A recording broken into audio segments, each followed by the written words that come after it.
Well, from the fall of new atheism to the rise of the new theists, to the quiet revival, to the rise in young women identifying as witches, I have on the channel today a good friend, Reverend Dr. Daniel Gullotta. Dan, it's great to have you on the channel. Pleasure to be here, Dan.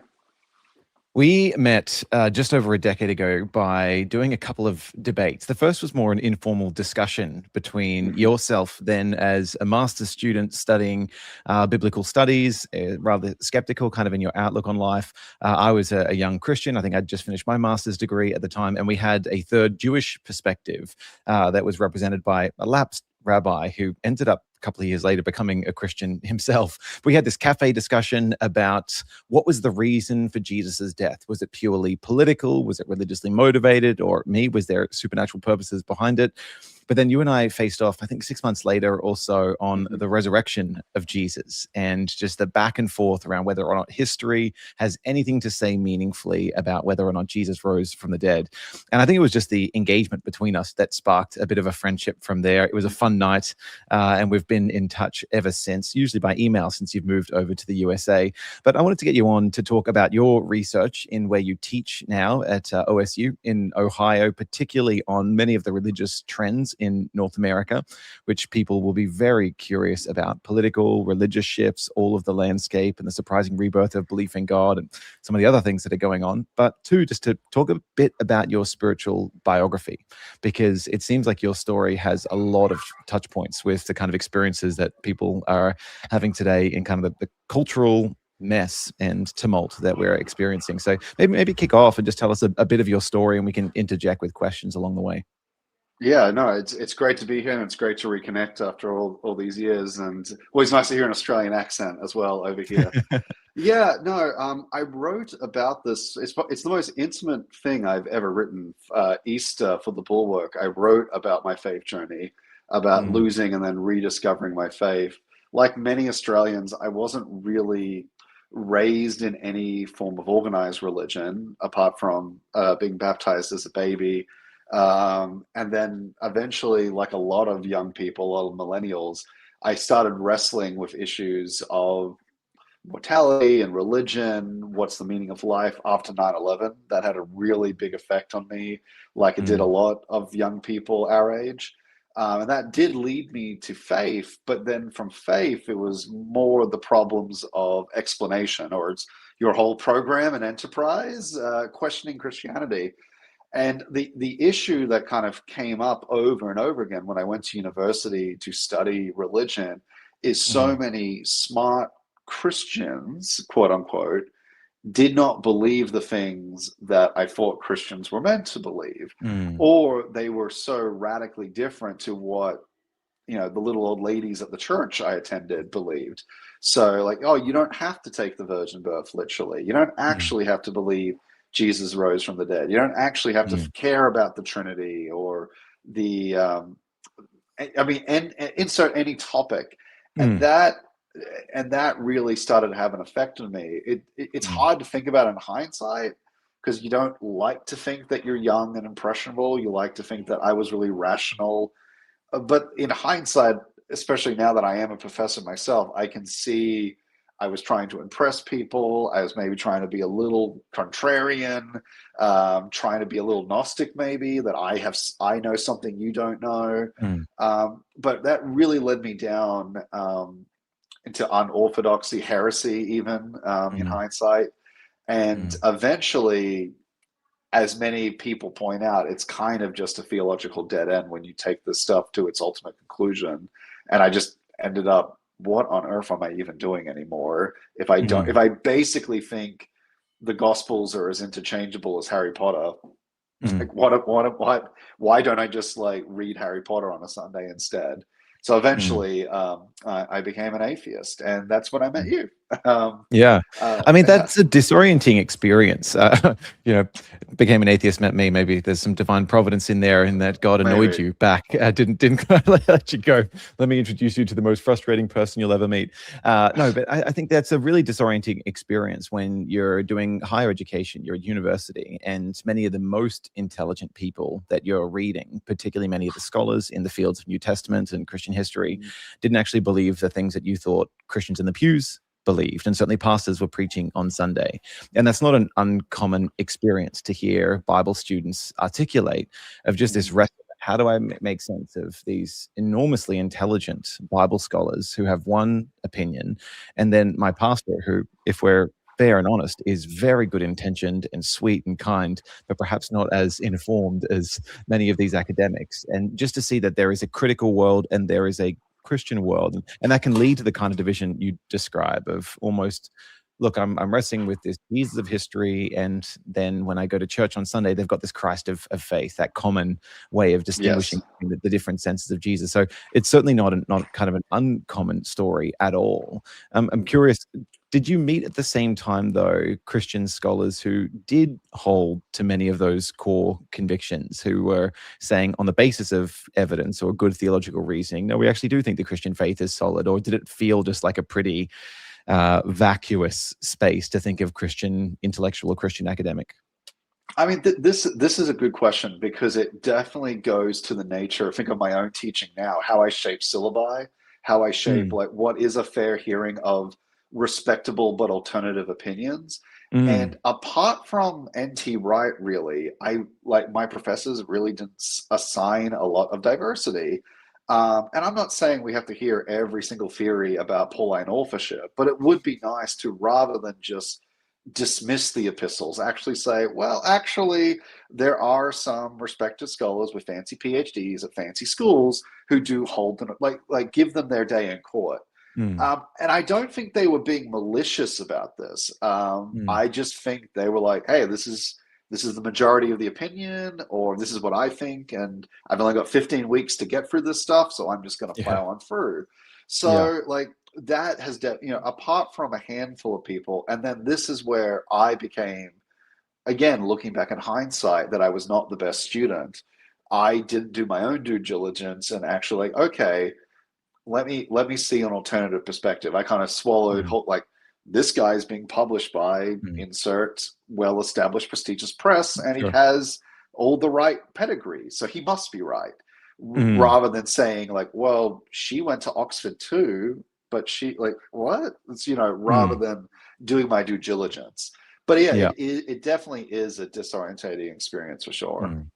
And that's been part of the argument from guys like Jonathan Haidt over in the US, sort of the professor of moral psychology and New York University, and his whole heterodox academy of, hey, if we want students to get a good education, let's actually make sure that there is good viewpoint representation. So they have to learn to argue or discern, not just between credentials and appeals to authority as the main source of knowledge, but to actually argue and see the best versions of each position, so that you can have convictions that are reasonably well informed and sometimes humble, because you recognize, you know what, actually there are good cases in different directions as well. Yeah. But I'm curious. So you said it kind of led you, this experience, towards the point of, well, why am I even part of this? Sort of embracing the kind of atheism, and figures like Bart Ehrman were huge at the time in terms of more of a skeptical voice, having come out of Christianity, then thinking about New Testament scholarship and textual criticism. You had the height of New Atheist influence, really, about this time that you're Yes. describing. So Yeah. so explain that sort of period of time, and what Yeah. shifted since you and I met.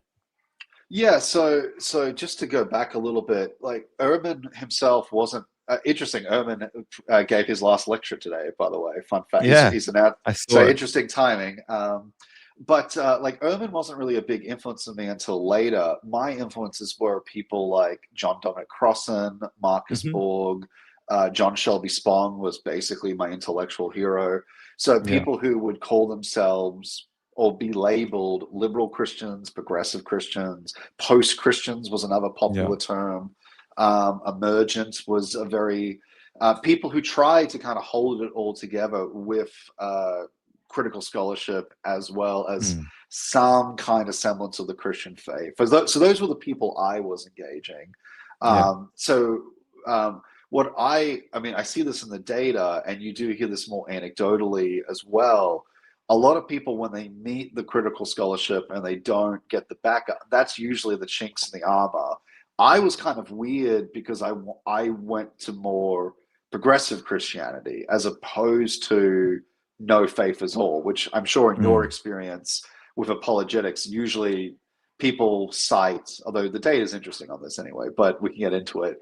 like, oh, well, I learned that there are contradictions in the Bible, therefore I'm not a Christian anymore. Mm. I didn't have that reaction. My reaction was more, well, then we just have to figure out a new way to be Christian.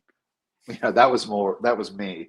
In terms of, sorry, what was the second part of your question? Yeah, so just talk us through, you hit this atheist phase then in kind of response, Yes. and what was that like, and what really shifted in the years after we met? Yeah, yeah. When I went to Stanford for my PhD, I was an open atheist at Yale, and so let me back up. I worked in retail for a bit because I had a useless theology degree. Um, and, but You then heard it when I here, met, folks. Be careful yeah, what yeah. debt you go into. And then when I moved to America, I wanted to become a scholar. I thought I would become the next kind of Bart Ehrman 2.0 or someone like that. So I Mm, got into Yale, and at Yale, which is a divinity school, I was one of the few open atheists. Most people there were Christians of some kind of variety. And what was interesting there is I just struggled with these people's faith, mostly because of that variety, where I was like, what do you like, if you don't take the virgin birth seriously, like, why do you even want this gig, so to speak?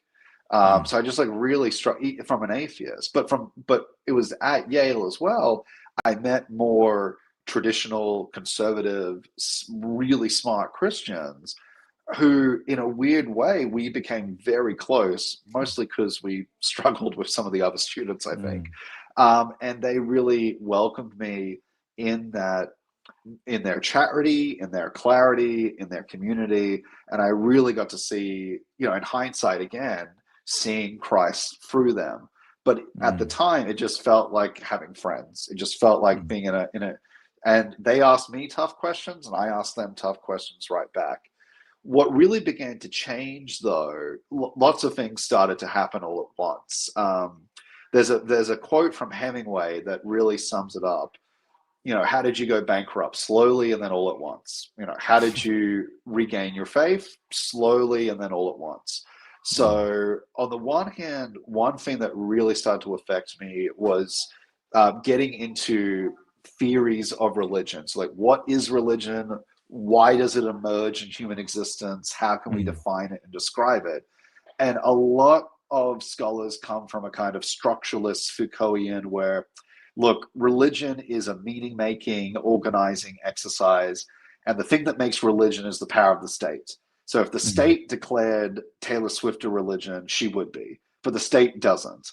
So it's all about, and I just really, I was like, I just don't buy. I see where you're going with this, but I don't buy it intellectually. But it was from there that I met other scholars who had more of an evolutionary mm, anthropology, Christian Smith in particular, and Martin Riesebrau. I read a book called Moral Believing Animals that basically argued that we're biologically predisposed to be religious. Jonathan Haidt, I started to read as mm. well, even though he's not religious himself. And that was kind of like a chink. I was like, whoa, like if we're programmed to be religious, if this is a feature, not a bug, Mm. that's really weird. Then from there, again, this group of Christians who like answered me and started to provide alternative resources, like, hey, you should Mm. read Tim Keller. And I did read Tim Keller, and Keller presented arguments that I hadn't really thought about before.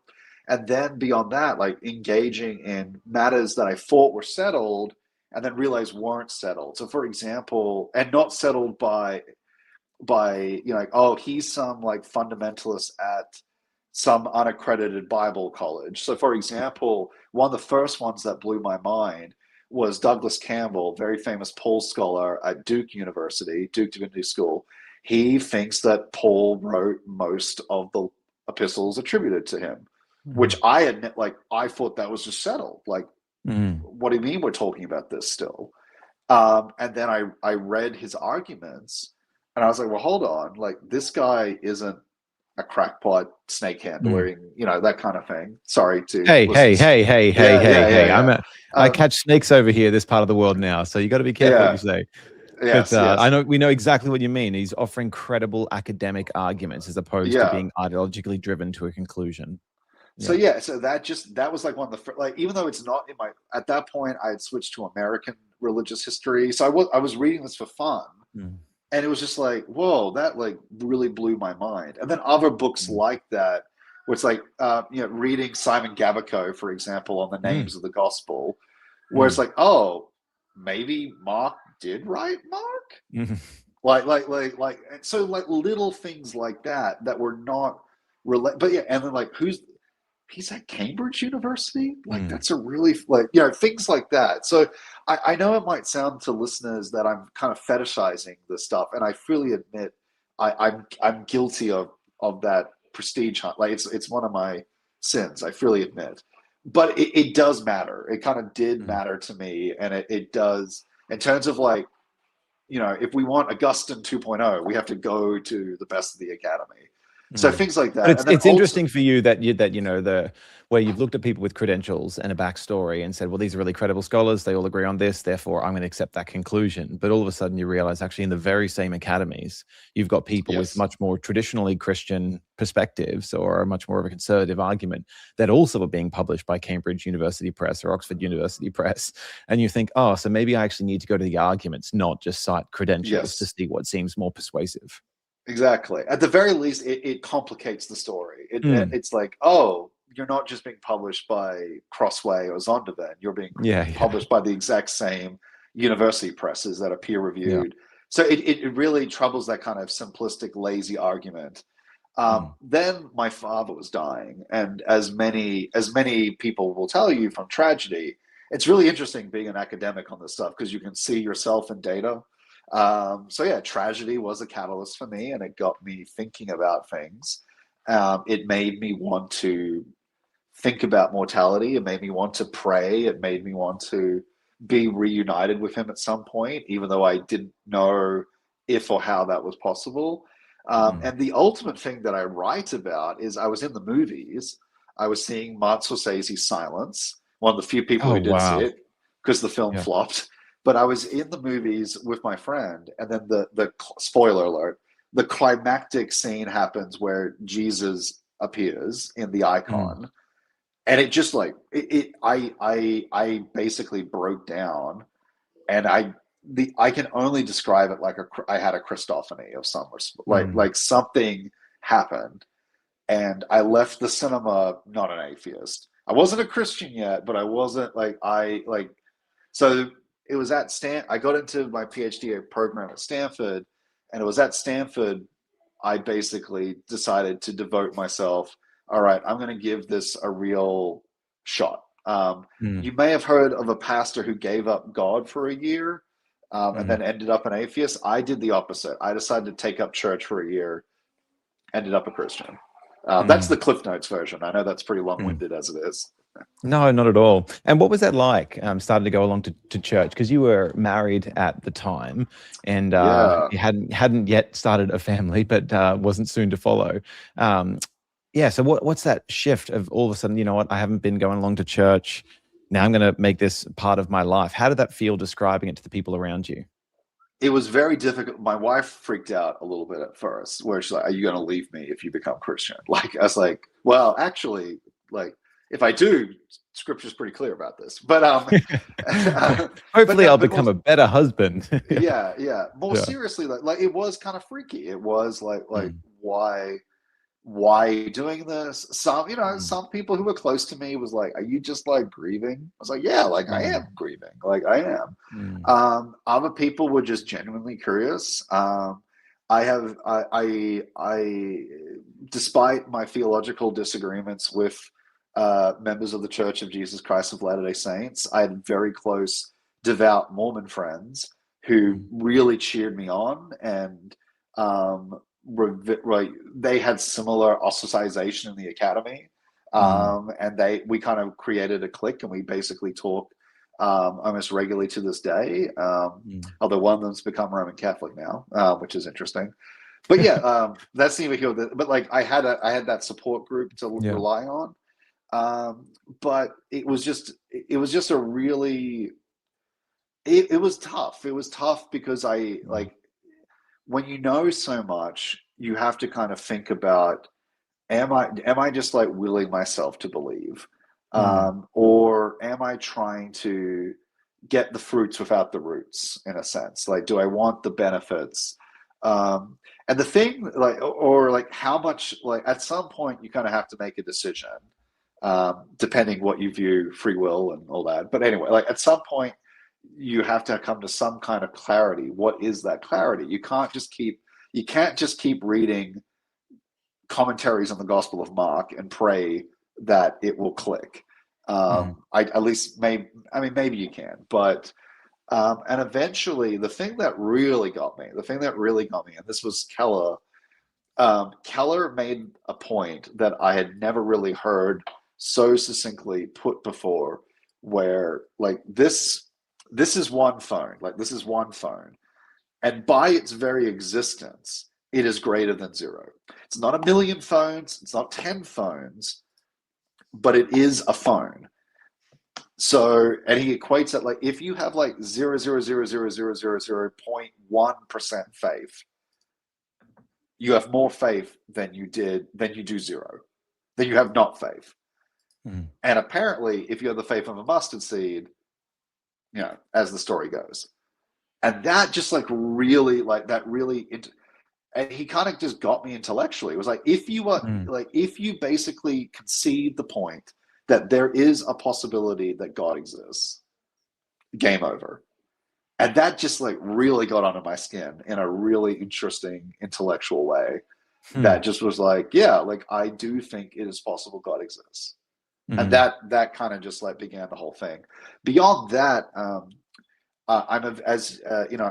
an Anglican. I'm a member of the Anglican Church of North America, but my local Catholic church was the closest church to me, so it was a matter of convenience. But I am a sacramental person, and there is something about the sacramentality, the ritual, and that great chain of being with the communion of saints, mm, where when I was watching the priests perform the Lord's Supper, the more I watched, the more I wanted it. The more I mm. just felt that like call to the table. And obviously, out of respect, I didn't take it. But there's only so much time you can be a bystander. And in hindsight, like hear the Spirit like come to me. In the Book of Common Prayer, as you may have experienced, before we Mm. take the Lord's Supper, there's what we call the comfortable words, where the priest reads Scripture, and one of the first things they read is, "Come to me if you're heavy laden, and I will like," and it just like wears you down. It's like, yes, Mm. I am heavy laden. Yeah. I love that invitation. And same at the end of the book of Revelation in chapter 22, the bride and the spirit say, come to him who is Come to him. thirsty, let Yes, him come. And I just think that beautiful invitation is maybe what's reaching out to a lot of people in our cultural moment too. And I think we'll dive into that in a sec. But I just remember really fondly you coming back, and you visited back into Brisbane a couple of times. We'd gone out for a meal or a drink, but there was one occasion where you came back and we caught up at a pub over in Mitchelton. And I'm walking in, you had this big smile on your face. And I've got that moment captured for the two of us here. uh, There's some ancient evidence. That's back when I had hair, so you can tell it's a different part of the timeline. But just you sort of sharing with joy, it's like, look, something's happening, and I'm going back along to church, and I'm sort of figuring this stuff out, and just the opportunity, even at the end of the night, then to pray together for the first time, to think, 7 years previous or 6 years previous, we'd been on the debate stage about the yes, resurrection of Jesus, kind of across from one another, and had a fun interactive debate and some really key cool moments in there. But just then to sort of be sitting there and praying and just realizing, no, I think there's a lot to this emotional and intellectual sides of the journey, and it takes time for people to sometimes mark that out, the things that get you yeah, interested, or asking the questions, the experiences that draw you towards it, and the beauty maybe of some of the Christian story, the Christian faith and its traditions, and then also that intellectual side of, wait, can I really believe this? Is this really true? Can I bank my life on yes. this as well? So it's been really cool sort of hearing you weave those different threads. Yeah. Well, let's then shift maybe to your areas of research, because your PhD kind of studies shifted from biblical studies to actually looking more at North American religious culture and the trends that are there. And we were commenting before the stream, and North America has been birth to a surprising number of religious movements. So if you think Yes, of the yes, major Christian sects, SECTS, or the kind of offshoots of what we would call things like Jehovah's Witnesses, that founded there. If you think the first Church of Christian Science that was started with Mary Baker Eddy in the late 1800s yes, in Boston. I've visited the Great Temple there in Boston before. If you were to think of the Mormon movement with Joseph Smith, that's there. Even if you were to think of Scientology, yes, with yeah. a very, very different kind of stream. But North America is obviously a fascinating place demographically Or to even study. just like mainstream, like the Baptists go from this like tiny no-name sect to becoming one of the dominant Methodists go from this like fringe movement to like, yeah, like A even what we global would movement. consider, Yeah. yeah, like even those guys, like there's just something in the water in the States. Definitely. And that's been part of maybe some of my favorite parts of church history to read was that early Great Awakening, early 1700s. You've got Jonathan Edwards and just his Yes, phenomenal philosophical influence upon North American thought. But then particularly the George Whitfield and John Wesley and Charles Wesley, and they're all doing their circuit riding and they're speaking and just amazing kind of things happening in that part of the world. But if we could pick up maybe a little bit more modern to where things are now, because there's been some big cultural shifts where years ago, sort of early 2020s, you're doing COVID and suffering and where is God and the decline of Christianity more broadly in the West. And a lot of the major LGBT causes were creating huge waves and legally and socially here in Australia. And it kind of looked like Christianity was entirely on the back foot. And much of the kind of political and media elites all seem to be pretty in lockstep apart from a couple of lone voices. But we've seen kind of a pretty big turn that was maybe presciently spoken about by Justin Brierley with his surprising rebirth of belief in God thesis. But now you've seen that sort of vibe shift, or the quiet revival, as it's been called, in a number of places. And I'd love to get your take on how married is this quiet revival to the downfall of the new atheism, the realization maybe that it just doesn't scratch the itch of the human heart. Once you embrace it, it still leaves a lot of the longings kind of unanswered. Is that an explanation for this explosion, or the meaning crisis an explanation for this religious yeah, explosion?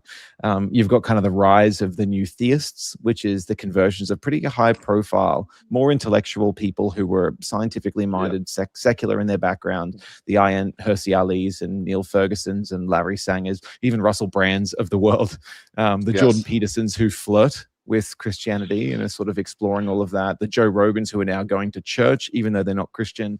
It just seems like a pretty big turn of events. Can you help us understand a little bit sociologically what you're seeing there in North America? Yeah, no, there's a lot to unpack there.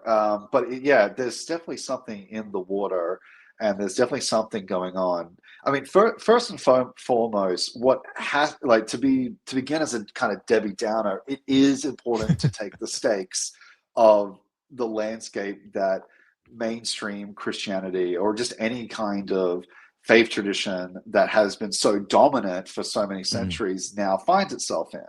So, and I'm not saying this to poo poo people being happy that people are coming back to church, but mm, one of the reasons why this data is so shocking is because of the decades of decline. And mm. that just kind of has to be Yeah, acknowledged. totally. So, for example, something that is very hotly talked about on Twitter is the rise of Latin Mass in Roman Mm, Catholic circles, that more and more young people, especially Gen Z men in particular, college going men, are attending Latin masses. And people are like talking about this. Now, when we look at the data, though, these Latin masses were only previously attended by a handful of people. So if you're going to St. Mary's of the so and so, and there were only 15 people there, and now there are 30, that's you've doubled in size. mm. Now, like again, I'm not But saying against that's broader civilizational numbers, that's not a huge blip. right. Yeah. Right. Yes. So it's important to acknowledge that. Having said that, though, there is something more full-throated going on that is really interesting. I do think there's a few, as an historian, I do not believe in monocausal explanations, but I Yeah. do think the downfall of new atheism probably has some role to play in this. Part of it is the meaning crisis, or I think more of a culprit was probably the civil war that emerged in the new atheists between Mm, political conservative new atheists, political progressive new atheists, particularly over issues of sex, gender, and race, really mm, dividing that movement. Beyond that, also just being kind of bad institutionalists, where apart from a few celebrity figures, they didn't really build mechanisms to perpetuate themselves. mm, Unlike most religious groups, you build a synagogue, you build a mosque, you build a church. What did the new atheists build?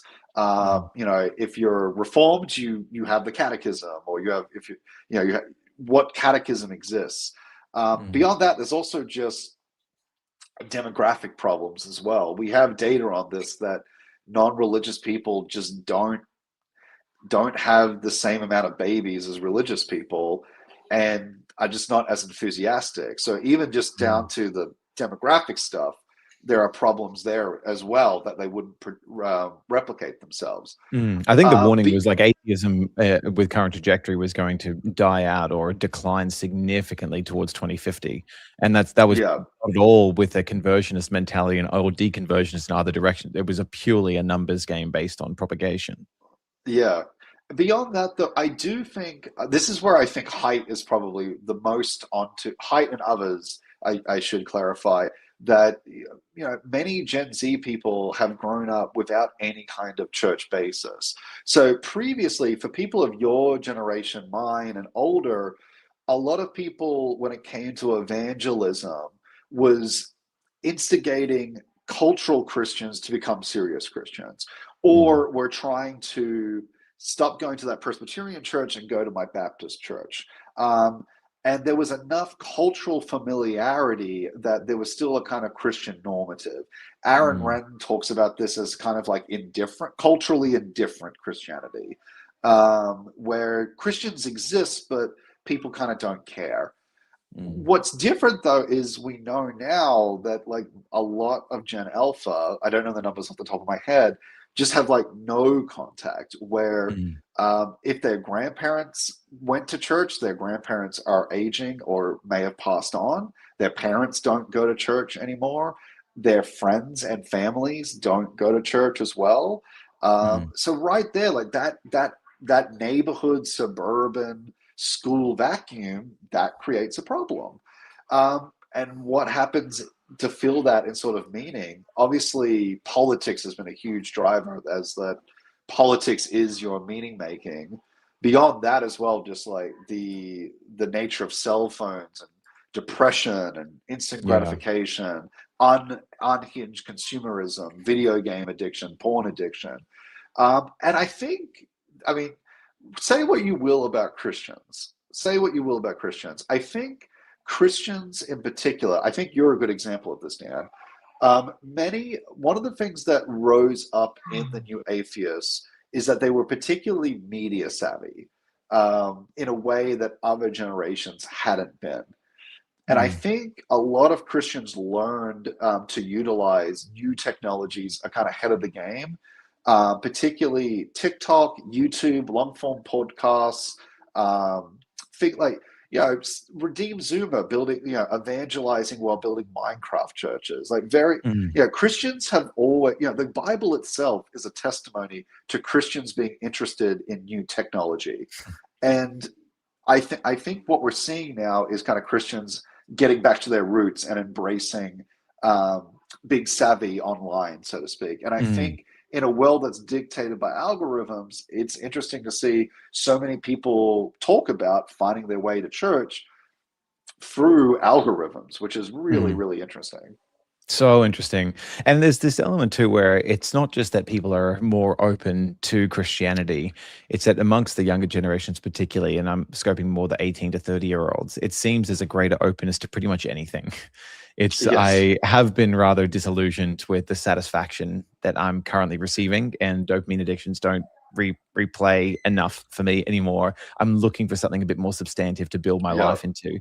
And in some respects, you're seeing an uptick in church attendance, people identifying as Christian, people buying Bibles. The 1 billionth download of YouVersion is the main Yes. Bible app. Yes. Like, you're seeing a ton of this uptick, but you're also seeing other upticks of people exploring spiritual pathways that aren't necessarily traditionally Christian, but are Right. different as well. And one of the trends that I wanted to ask you about was, there's been commentary, particularly out of UK and particularly out of North America, about a revival, not just in interest in Christianity, but it's a conservative backswing politically. And Yes.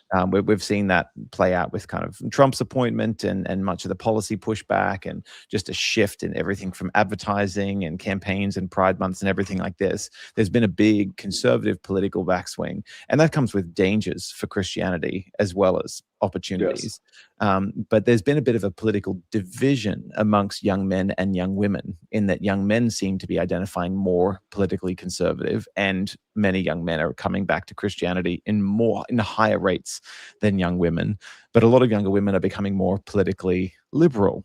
And I Yes. just think, man, that seems like a sociological recipe for disaster for that Yes. entire generation. I'm curious to get your takes on this, because you've written a couple of pieces that explore, well, what are the young women doing in response to the shifts that we're seeing right now? Where are they going, and ending up far, maybe what people would see very unusual as rise in a self-identification of witchcraft. So walk Yeah. us through these new Yeah. coven converts, and give us a bit of a Yeah. sense of what's going on.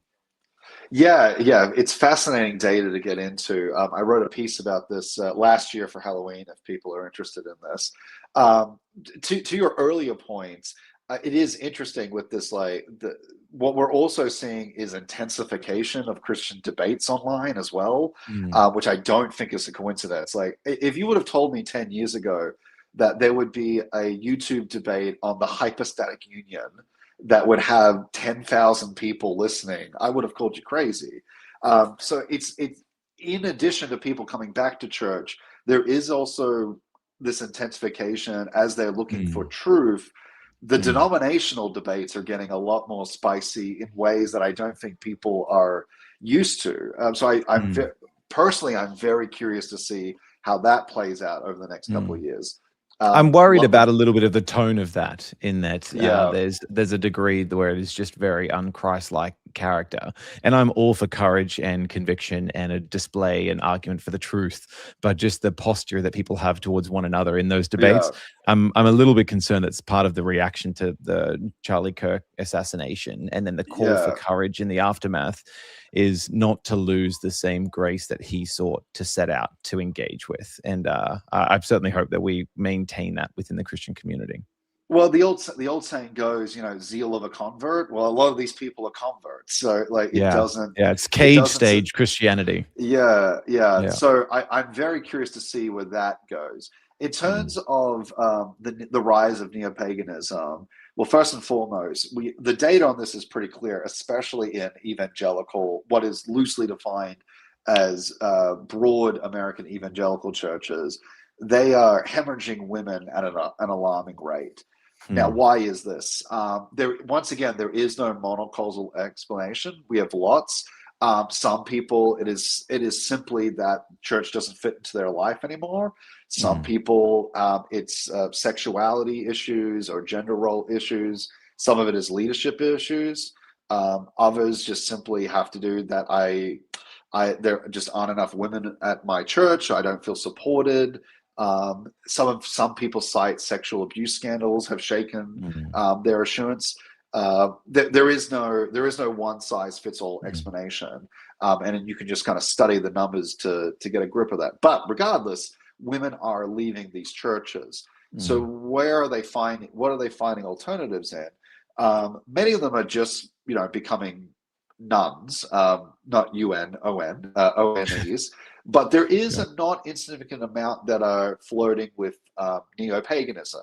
Similar to Mm, the algorithm, what's called witch talk is quite popular. There are whole accounts on Instagram as well that have huge followings.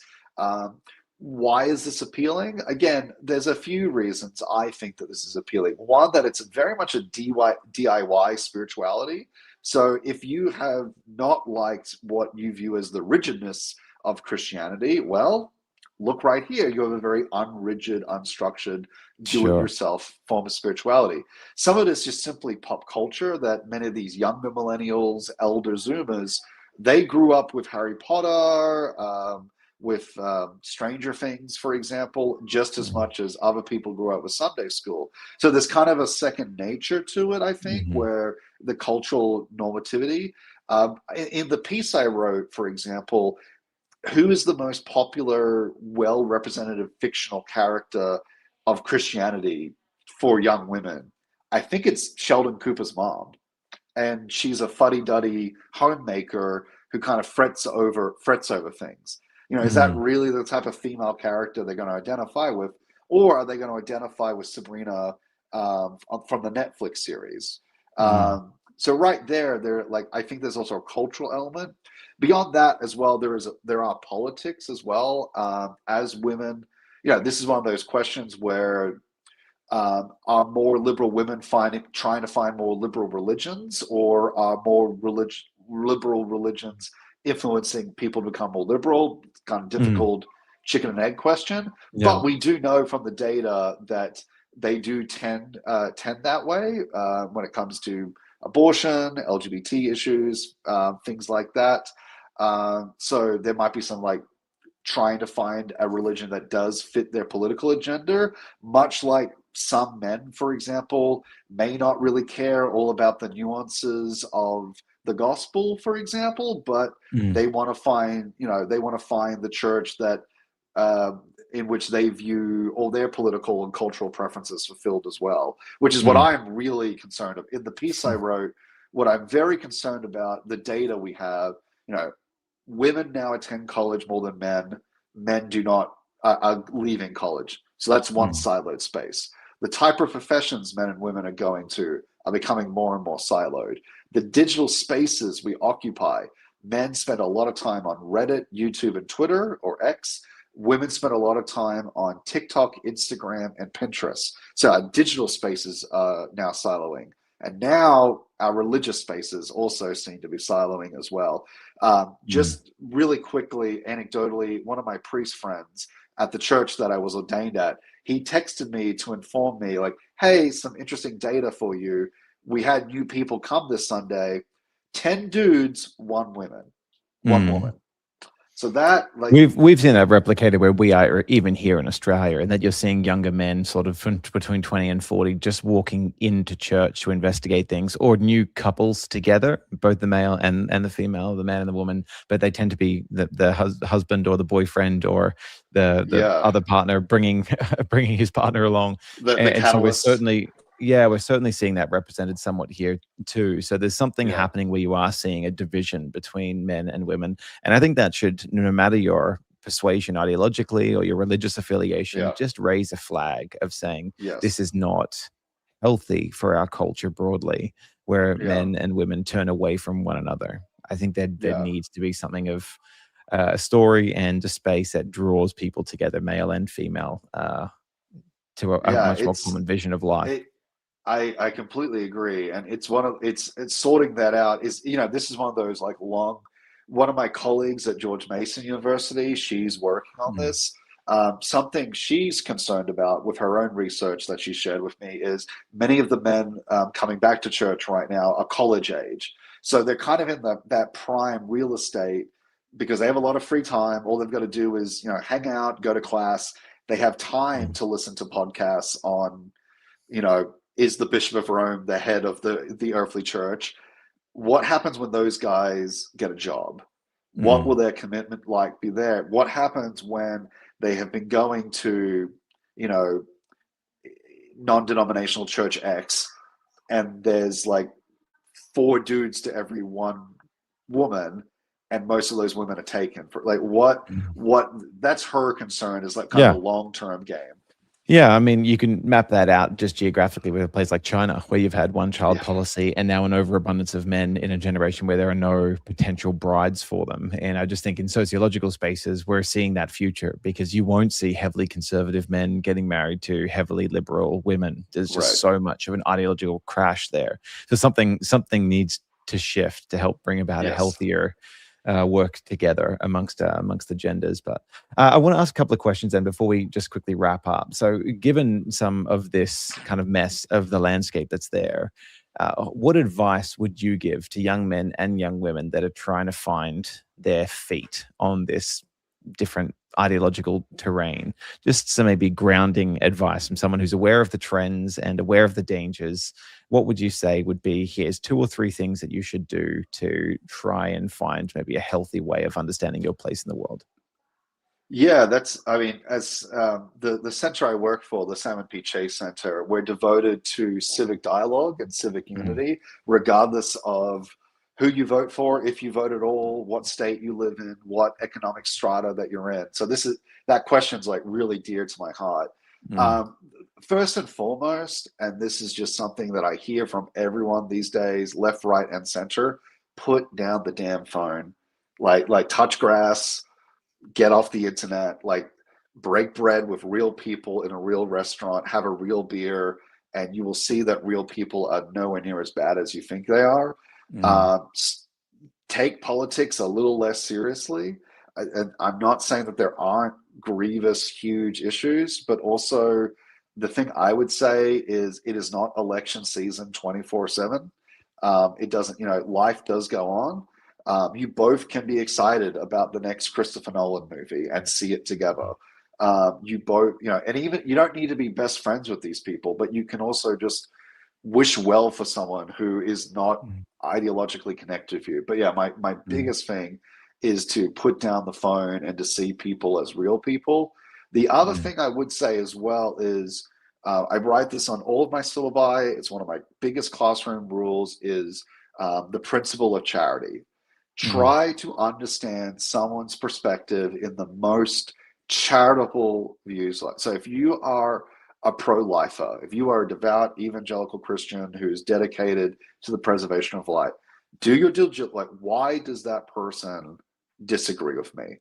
mm. And don't just say it's because they're a heretic or something. Like, actually do your due Or they're diligence. motivated by evil. Yeah. Yeah, like sit down and actually sit down and do your due diligence because you would Mm, want them to, as Jesus says, do unto others. You would want them to take your argument seriously, so you have to take their argument seriously.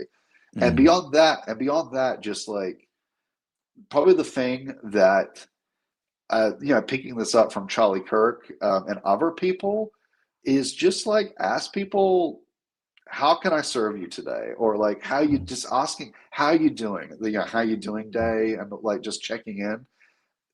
I have found that to be so disarming to people, just asking mm, like how are you or what are you working on, mm, because again, like we do not have that earthly fleshy human interaction. So just mm, like asking people how they're doing, or like what are you reading like lately, or what movie did you see, like what are you like, it is disarming to people, I think, when you just enter their space as a real mm, person with real interests beyond your theological, cultural, political mm. differences.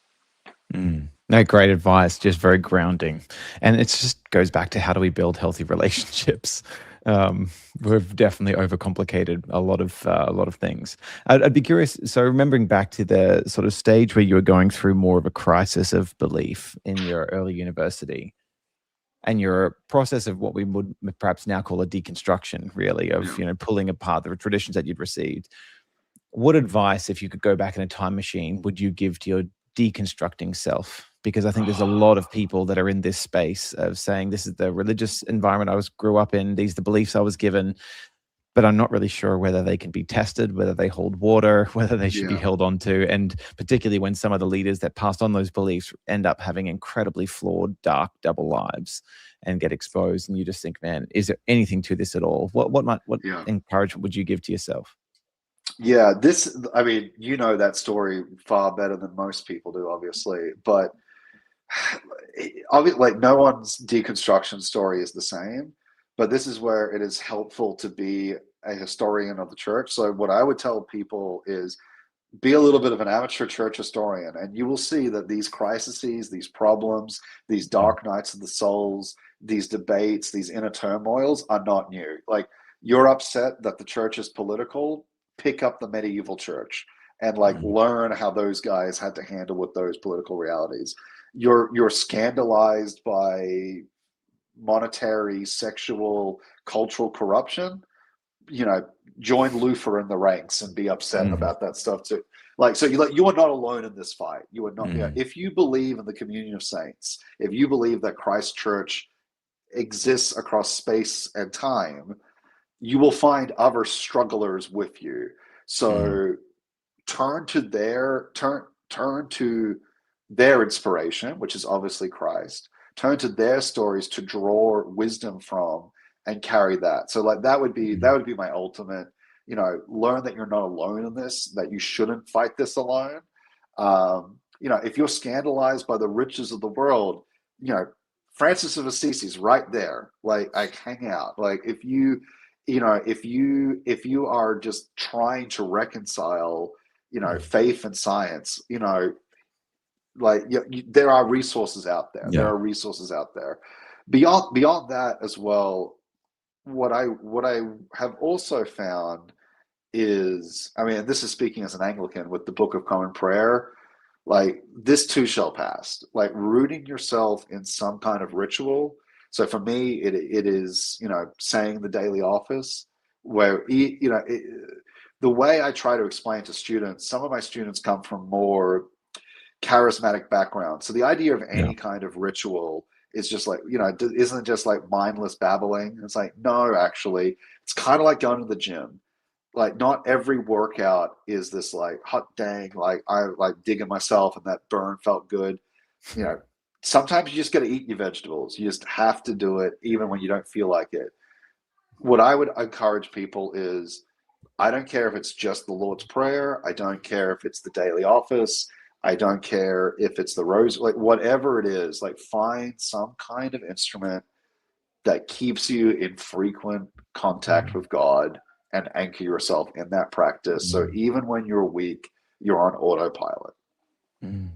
That's what I wish I could go back and tell young Daniel to do. And I think you're tapping into that other trend where you are seeing now people wanting maybe less of the aliturgical or allergic to tradition style churches, which just feel bland and warehouse, but have some real root in history and tradition and this ritual of realizing we're very deeply ritual beings. Even the non-denominational churches have profound liturgies, and I can predict what every single one of them is, but realizing actually it's the things that we do every day that form us, and just asking that end game question of what kind of person do you want to be at the end of it? Or ask what kind of formation will get me to that kind of person. It's really, really good advice. Mate, thanks so much for joining today. There's so much more I'd love to get you back another time to chat about, particularly some of the trends that you've been investigating. I'd love to talk more about North American religions, because I think people just are curious about some of the differences between these Christian sects and how we arrive at those convictions. What's the evidence for? How do you distinguish what you should believe? I think there'd be some great things to tackle. So I appreciate you joining for today. My pleasure. Yeah. And if you've watched the end here, obviously this kind of content, it matters to you. So if you'd like to learn more about what we do, check out questioningchristianity.com.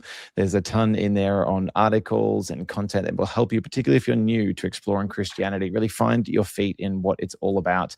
We've got hundreds of videos talking to people not quite as intelligent as my fellow Aussie Daniel, but some great scholars from right around the world tackling big questions or helping you wrestle with most of the objections and doubts that people tend to have when it comes to Christianity. Check those out. There should be recommendations coming up on the screen if you watch to the end. And until next time, truth invites questioning. See ya.